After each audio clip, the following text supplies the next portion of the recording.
Right. As Pastor Tom said, my name is Amy Rutledge, and I'm your new World Servant leader.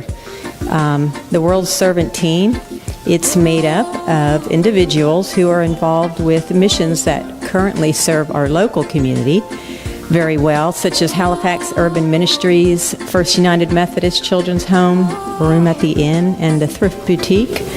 Well, in the past, our church has also had a focus on international missions, traveling to places like Guyana, Jamaica, and the Bahamas. Well, as your World Servant leader, and the fact that I'm going on a mission trip to Africa this summer with a charitable organization called HUGS, I felt this was an opportunity to reintroduce you all as a church to international missions. Well, HUGS, which stands for Helping Ugandans Grow Stronger, is a small nonprofit charity founded by Vicki and Larry Gibson. Vicki was a nurse who went to Uganda to do some volunteer work, and she fell in love with the people there, and she and her husband subsequently adopted 3 Ugandan children and started this organization with the mission of helping Ugandan families and improving the lives of children. Right now, I'd like to show you a short video of HUGS that I put together showing what the last 2 trips to Uganda were about. So that was 2012 and 13, and what our current project is about. Those who are persecuted because of righteousness, for theirs is the kingdom of heaven.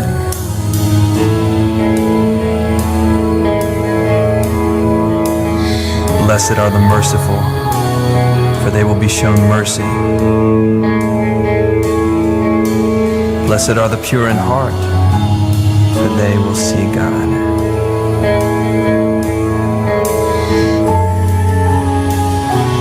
Blessed are the peacemakers, for they will be called the sons of God.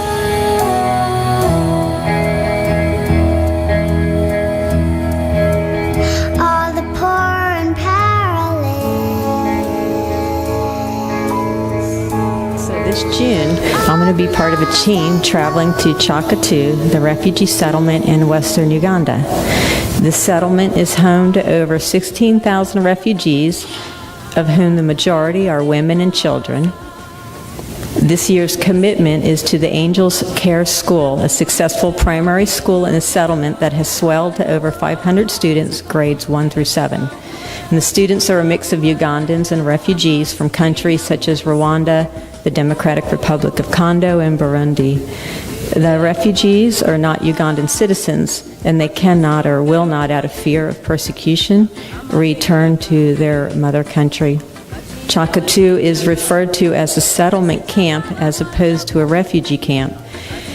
Because a refugee and his or her family, they're given a piece of land to build a shelter on and to produce their own food. So upon arrival, the refugees are given land, a hoe, a tarp, seeds, and food rations for a few months. And they build themselves a mud and stick home with a tarp as the roof, and they're expected to begin providing food for themselves. They're allowed to sell any extra that they grow, and that, along with any casual labor they can pick up, allows some of the families to send their children to Angels Care School. And it's the students' tuition is what pays the teachers' salaries. The school consists of 2 structures right now that are made of stick and mud. So in addition to the supplies, the proposal includes hiring the local labor force to build the school. This also benefits the children when the men in the family have work, and of course the local economy. Education's really the only hope that these children have of just moving out of the settlement and making a better life for themselves. So these are children that have been profoundly affected by tragic hardships. I'm asking you to consider partnering with me, First Church, in this distant land, yet as I see it, my neighbor, our neighbor, to make a difference in their world, to give them hope and to show them love. There are children born in desperate places and times that don't have the necessary resources available to help them improve their lives. I feel like the Samaritan traveling along the road who came across a man left for dead. Like, this is one small community that was brought to my attention that I traveled along my path in life that I felt I could not ignore.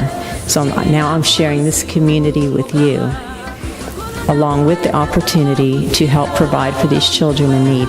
I'm basically considering today like my kickoff day or my kickoff week. So for the next 4 weeks, I'd like to remind you about the trip and hope that you will consider supporting this project in whatever way God puts on your heart, with your prayers, maybe with your finances, a fundraiser, maybe a call to go on this trip. If you choose to donate, I just want you to know that 100% of your donations will go to the building at the school. I pay my own travel, and I'll just keep you updated on our progress. Thank you for your time.